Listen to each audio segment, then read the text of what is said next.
So when you approach these things, how do you know like which one to do? Substitution or parts? Well, you always want to try substitution. That's the easiest. And either it's going to work or it's not. If it works, great.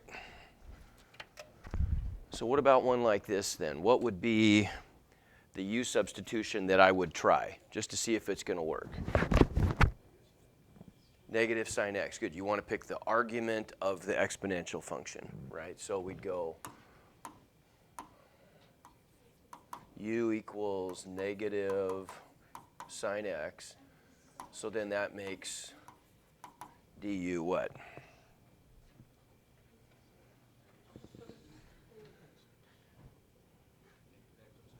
Negative cosine x dx. Okay, well, and look, we have that. We've got there's a negative cosine x dx, and there's a negative sine x, right? So when we make our variable change then, we're going to go ahead and implement this substitution. This whole thing gets a lot easier. We just get the integral of e to the u du, right? What is the integral of e to the u du? E to the u plus c.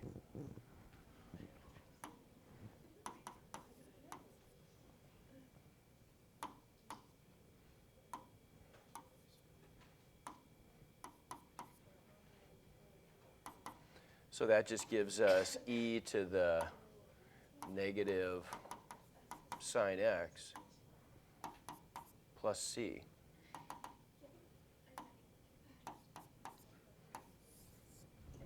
There it is. Okay. So, like, if we were to do like an assignment that specify like which one to use, Mm-hmm. would you always want to try this first, and then if this doesn't work?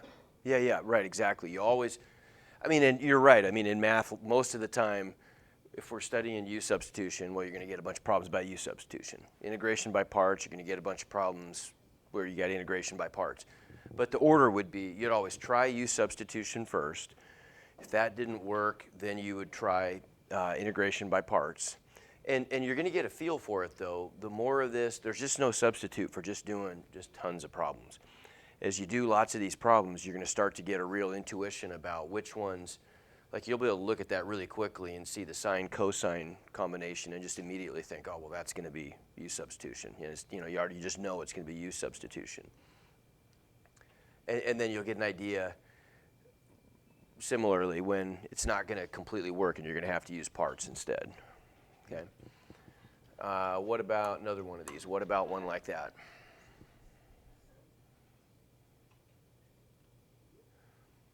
Sometimes it's easier to almost work backwards. What would your du have to be here probably?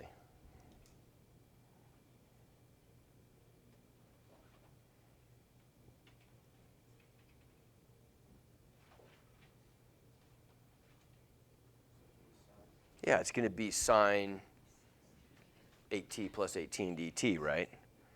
Because, and how do you know? I mean, like, because you've just got sines and cosines.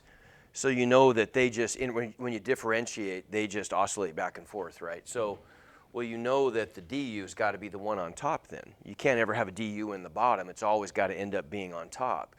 And so you can naturally just kind of see, well, that's your du, which means that the cosine stuff must be, you must be taking cosine of u, right?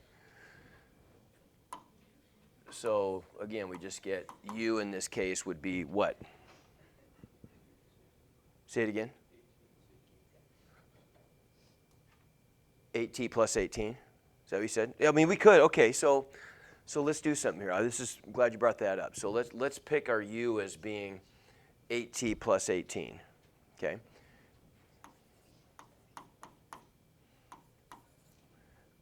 Then what's our du? Just 8 dt, right? Okay. Well, we don't have an 8 dt. We have a dt, which must equal 1/8 du, right? So what have we got here? Well, we've got there's our dt, and here's our, whoops. here's a u,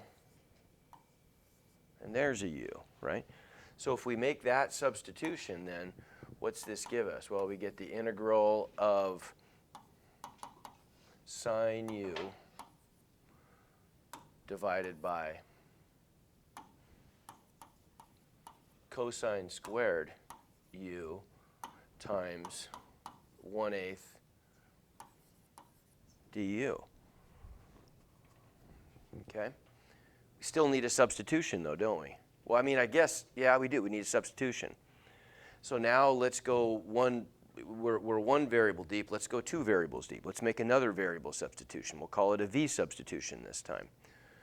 Okay, so what's my v substitution going to be? I mean, what's the dv going to have to be in this case? It's going to have to be the sine, isn't it, right? So we could make the substitution. Let's let let's let u equal.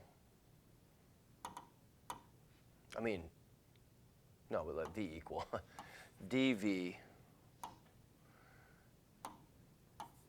We've already established is going to be the sine part, right? So that makes v the cosine part, right? Okay, so what's it going to be? V is, in this case, what?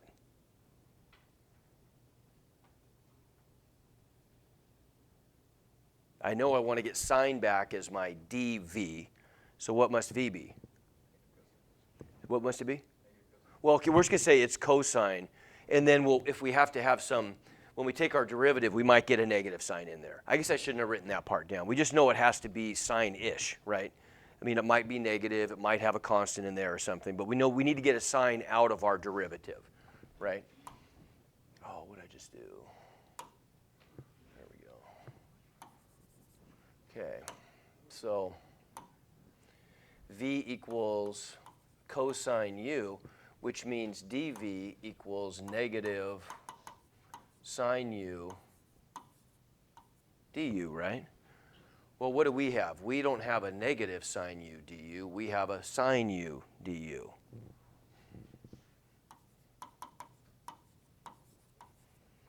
Which equals a negative dv. Right? Everybody see this? Okay, so then we can convert this to, we've still got my 1/8 out front. On the top, we've now got a negative du, right? And on the bottom, we've got a v squared, right? Everybody see that?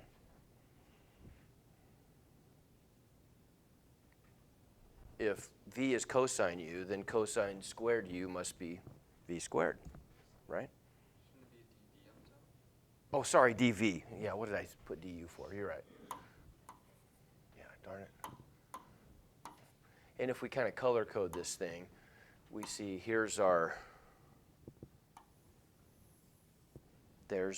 v, right? And here's our, well, here's our part of our dv, right? Okay, well, that one we can do. That's just v to the minus 2 dv, right? So what is that integral?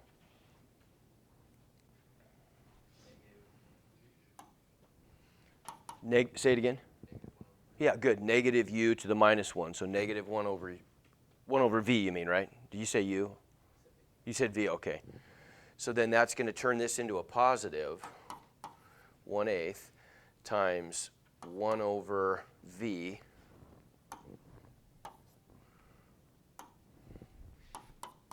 plus c. Well, there's our answer. Now we just have to backtrack to get back to t's instead of v's, right? So we're going to reverse our substitution. So the v becomes a cosine u.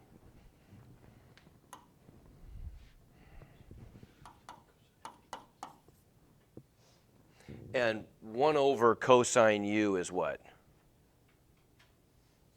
Secant, right? Secant of u plus c, which equals 1/8 secant of what u is, which is just 8t plus 18 plus c. Okay?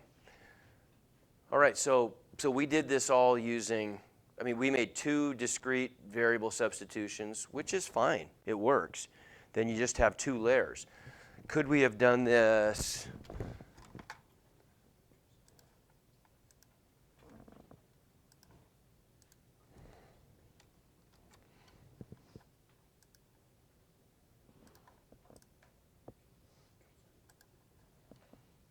Could we have done this in 1 step?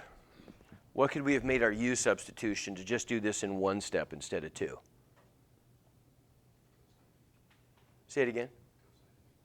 Yeah, we could have done cosine of that argument, right? And done this in 1 step. Which is better? I mean, I do it in 1 step, but sometimes if you have really nasty arguments, I mean, maybe sometimes it is okay to do it in 2 or 3 or something. It's okay. If we let u equal cosine of 8t plus 18, then du would have just equaled, derivative of cosine is negative sine times the derivative of the argument. That's just going to give us a negative 8 sine of that stuff. Oh, and then times dt, right? Okay, so what do we have? Well, we just have this part, right? We just have this part right here, don't we? We just have the sine of the argument times dt. So we would just solve for that and get sine 8t plus 18 dt equals negative 1/8 du, and then we just make our substitution. Here's the brown stuff. There's the blue stuff, right? And so this just takes us directly into integral of negative 1/8 du over u squared. And then the rest would be, I mean, from there it would just be kind of the same stuff we just did. Okay, make sense? All right, do we want to look at a practice integration by parts one? Okay. And we're going to see the stuff I wanted to start, I mean, we'll just get a start on it today. Don't think of this, you're probably thinking, oh my gosh, it's too much. The stuff I'm going to go through today really isn't anything new. All it is just addressing some common situations that you see where you're taking integrals involving some trig functions. We're not really introducing anything new. How are we going to do those? Well, we're going to do them by making u-substitutions and integration by parts in a couple cases. But there's nothing new. It's just applications, kind of some specific problems involving the stuff that you guys are doing right now anyway. And it's going to take us a few days to get through all these examples. So I'll do one quick example you guys pick of integration by parts, and then we'll just start looking at some examples of the trig stuff. So what do you want to see?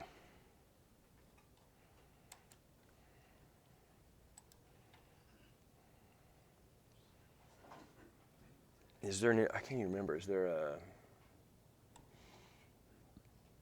I'll just pull up the integration by parts Math Excel one, how about?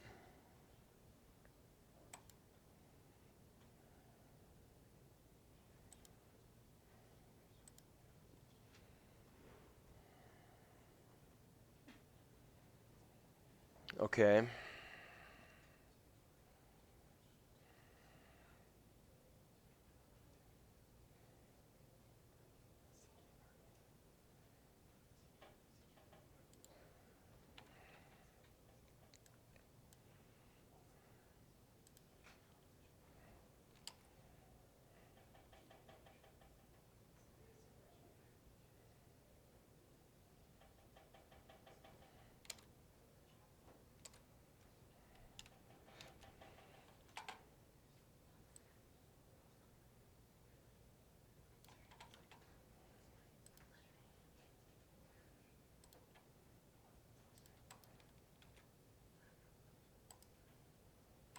Okay, what about one like this? So would you agree you can look at this right away and see this is not going to work with a u substitution, right? Because the only u substitution that would make sense here would be 15x, right? And then there's certainly not a du there. Could we complete the substitution and make this? I mean, here's what you might, like here's the dead end you might go down on this one. You might say, and by the way, you're going to go down lots of dead ends. I mean, that's part of doing calculus is you try lots of things that don't work, and that's how you figure out that they don't work. So on this one, you do something like maybe you'd say u equals 15x. So du equals 15 dx. Well, we've just got a dx, right? So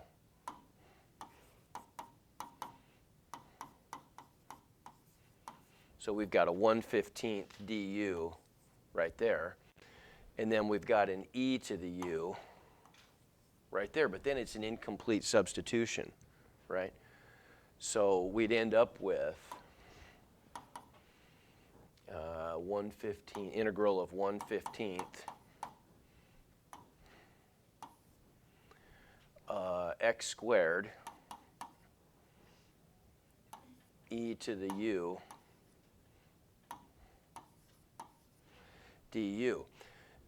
That's not going to work. Now you might think, okay, well I could go up here and solve for x in terms of u, but it really doesn't sweeten the deal there. If I solve for x in terms of u, I just get u over 15, which I'd have to square. And no matter what, I'm just getting some variable, a power of a variable times an exponential, and I'm right back where I started from, right? So integration by u substitution flops here. We got to do something else.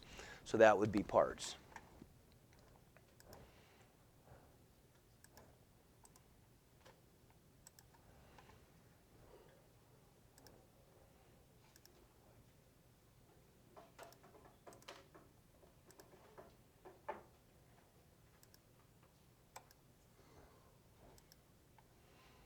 Okay, so parts make sense here, doesn't it? Because when we think integration by parts, we want to pick the integration part is something that's not really going to get harder when we integrate, and the differentiation part is something that is going to get easier when we differentiate.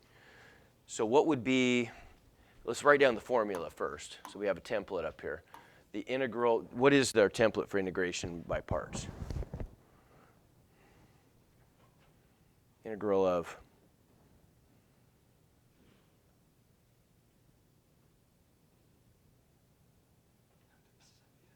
I haven't done that one yet. Okay, that's right. So it's going to be u dv, right? This is just the analog of product rule. So it's u dv, integral of u dv equals uv minus the other integral. So v du, right? We want to, this is what we're picking. We're picking a u and a dv to represent what we're starting with. So what's our choice of u going to be here?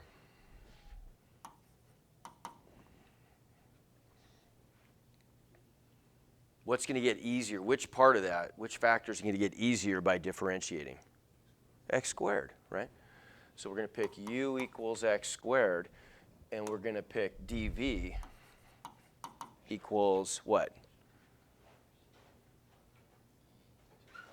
E to the 15x dx. There we go.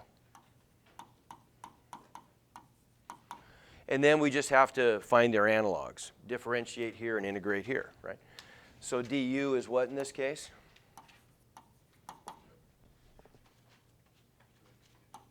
(2x dx), and v is, I'd have to do a little integral here, right? It's going to be the integral of e to the 15x, and I'm going to have to use parts I get, or u substitution, right? Here's the little integral I do.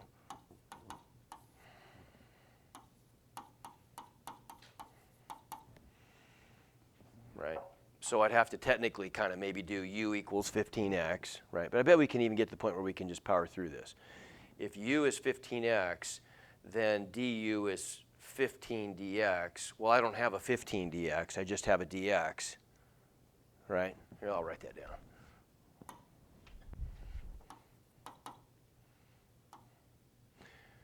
I hate using u because I already used u up here. But you get what I mean. I'm just doing like a sub problem here, right? We're just trying to figure out what we're going to get here.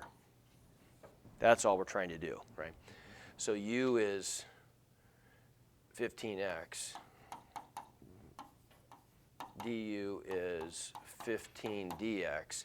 So then I just have v equals the integral of, well, my dx is just going to be a 1/15 du, isn't it? Times e to the u. Well, the integral of e to the u du is just e to the u, right? Within a constant. So I end up with 1/15 e to the u, and then we don't care about the plus c part. It's there, but we don't care about it here, do we? Right? So we get our v equals 1/15 e to the 15x.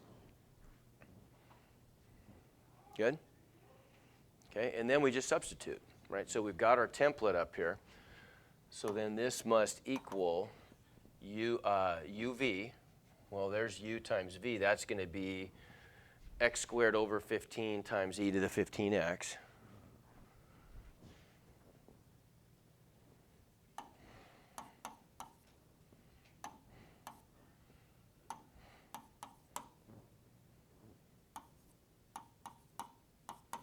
Right, there's uv minus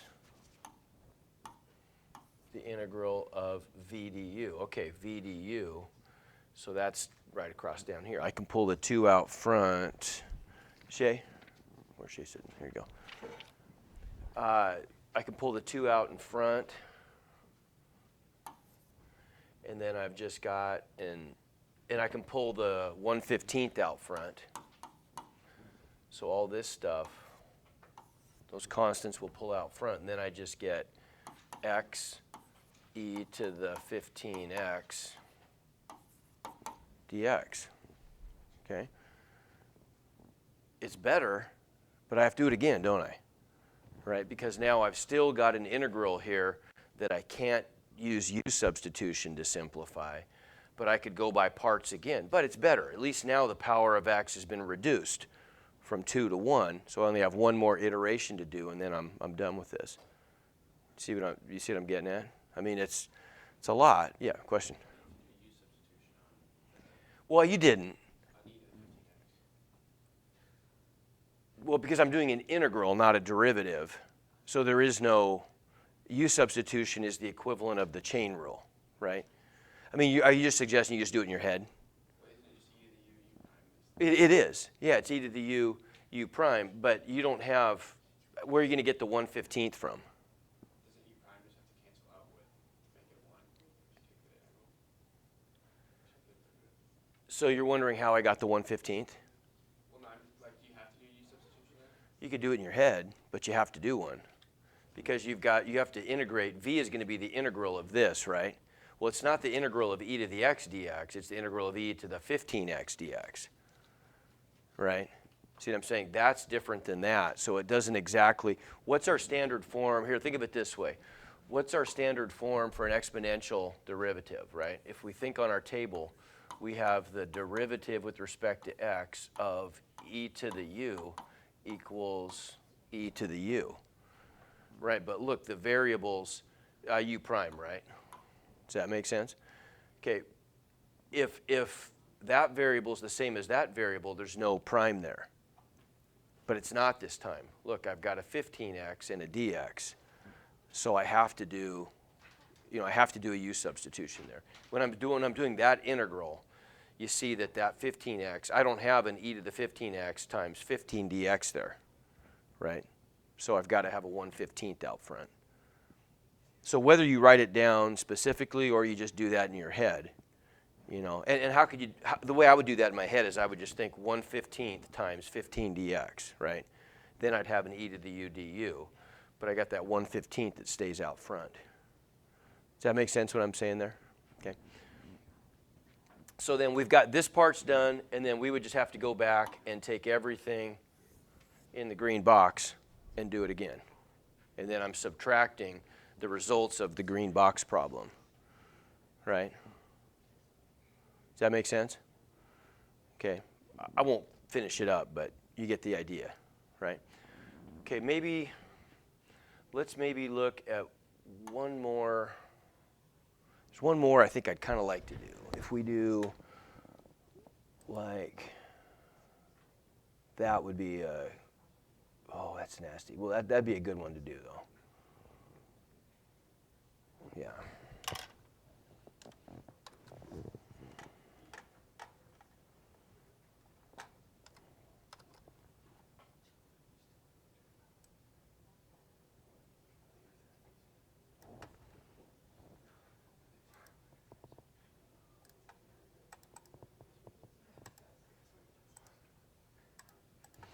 Okay, now look at this one here. So here's one where clearly we can't use u-substitution.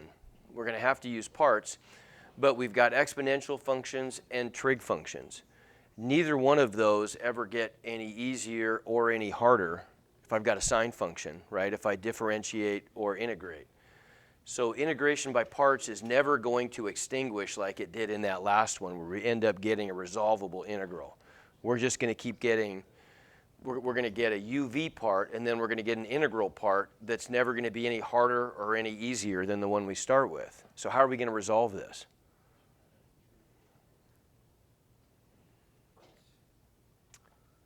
Everybody see a solution to this one? It's kind of like playing chess.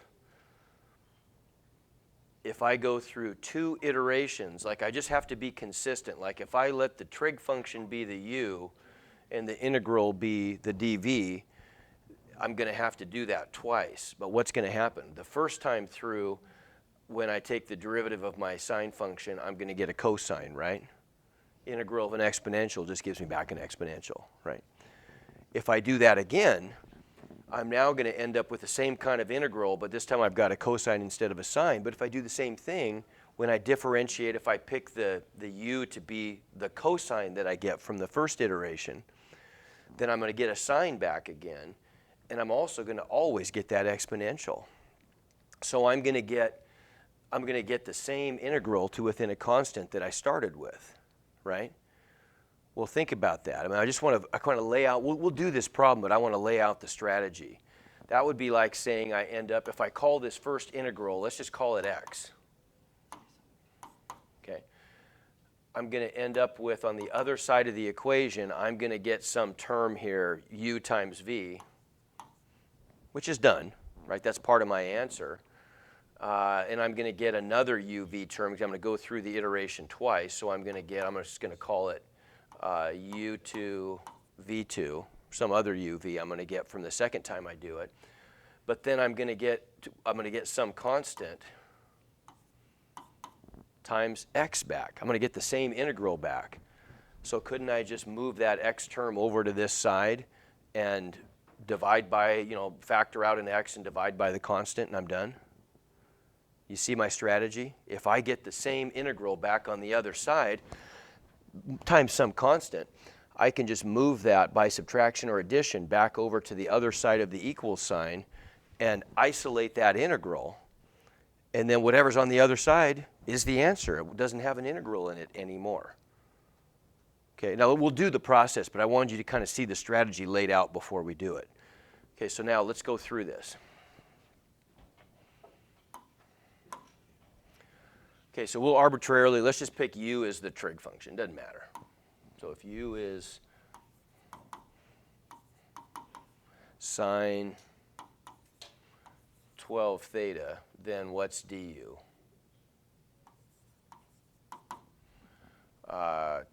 12 cosine 12 theta, d theta. Man, what is this thing doing?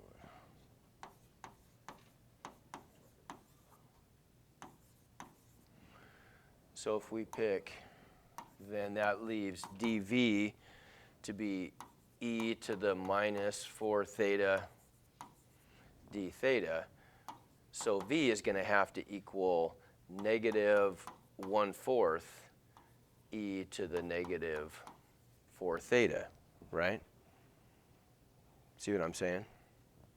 Because if I differentiate that, I'm getting e to the negative 4 theta times negative 4, right?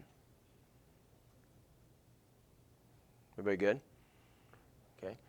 So we make our substitution then, and this integral, oops, let's go like that, is equal to uv, so that's going to give me my negative 1/4 e to the negative 4 theta sine 12 theta minus the integral of v du. So 12 times negative 1/4 is negative 3. Pull the negative 3 out front and multiply by the negative, get a positive 3. Integral of cosine, no, we want to do the exponential first. E to the minus 4 theta cosine 12 theta d theta. We start the whole thing over, right? Now we've got a brown box here, and we got to figure out what that is. Okay, so we're going to do the same thing again. We're going to go integration by parts. Okay, this time in the brown box, we got to be consistent. So we're letting u equal the trig function. Okay, we can do that.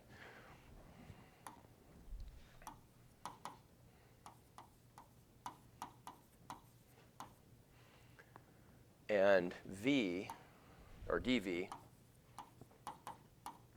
equals the exponential function like we did before.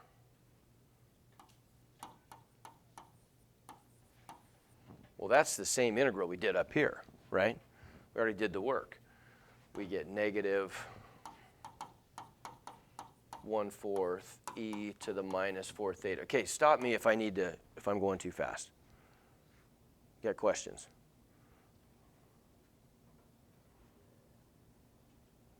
Is that making sense? Okay. There's our first iteration of integration by parts. Now we're working on the second. Okay? So if u is cosine 12 theta, du would be negative 12 sine 12 theta d theta, right? Okay, so then the brown box becomes integral of e to the minus 4 theta cosine 12 theta d theta equals uv. So that's negative 1/4 e to the minus 4 theta cosine 12 theta. Okay.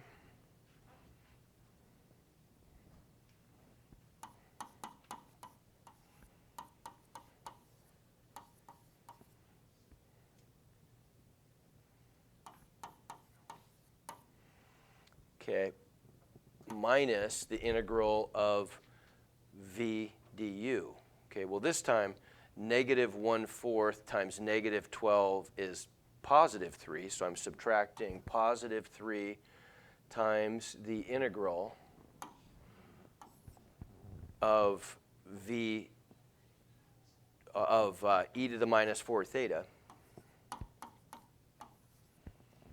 sine 12 theta d theta. Geez, have you ever seen that integral before? That's what we started with, right?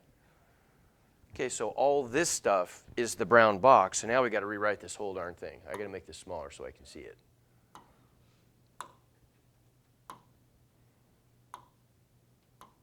There we go. Okay. So now we get, I'm going to write small. We get our original integral. I'm going to make that pink so we can really see this.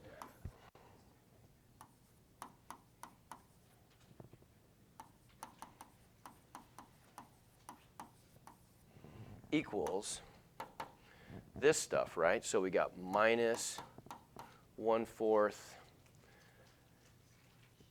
e to the negative 4 theta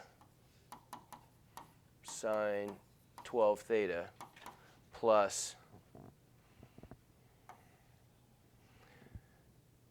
3 times the brown box, right? The brown box was this stuff.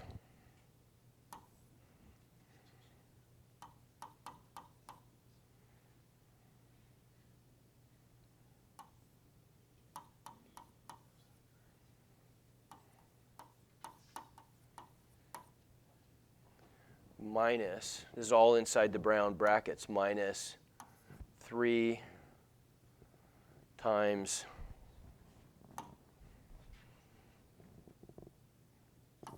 this, integral of e to the minus 4 theta sine 12 theta d theta. Well, look, that's the same thing, right? If I just distribute this 3 to both parts, this is going to become a 3/4, and this is going to become a minus 9, right? I've got to distribute this 3 right here to that term, and then I'm inside the brackets, and then down to that term. Okay? So what's that give me then? Man, this is getting kind of messy here.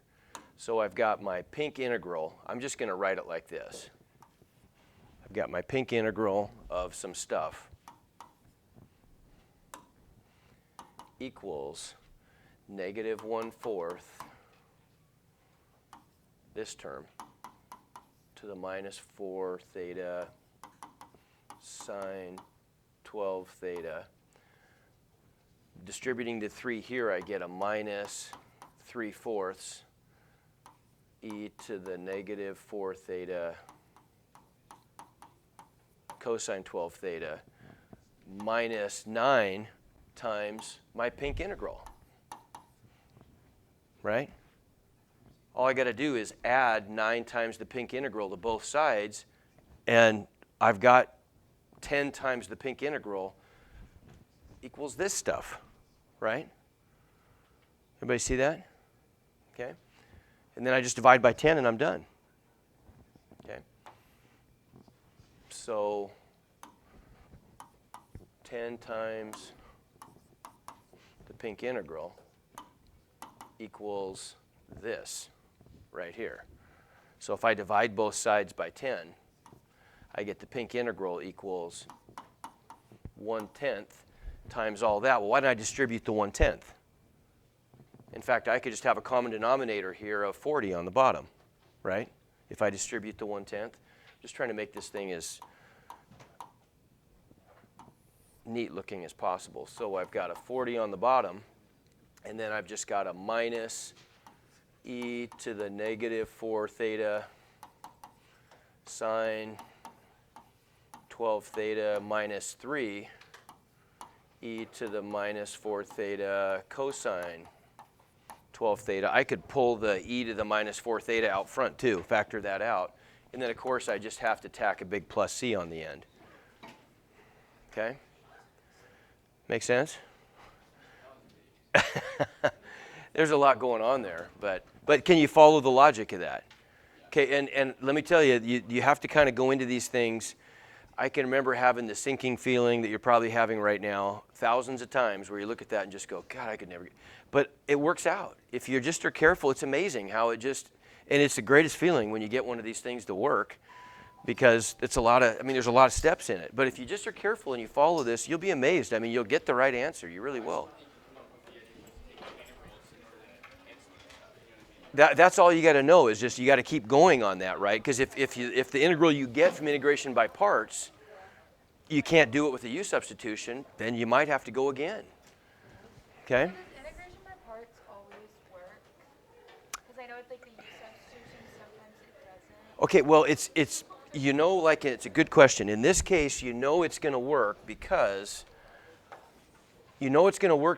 eventually this one, okay, this is a trickier one to know it's going to work. This one, the reason I knew it was going to work is because I knew the sign was going to oscillate back and forth between sine and cosine, so I knew that would happen. But if I go to this last example, that's guaranteed to work because you might have to do it twice, but you know that when I differentiate the power function of x, eventually that power function is going to go down to a constant times dx.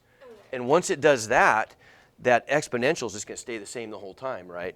Then I know I'm just going to get, then I know it's going to work. So I'm going to have e to the u times some constant times du. Does that make sense? Yeah. Yeah. Okay. Uh-huh. Sure.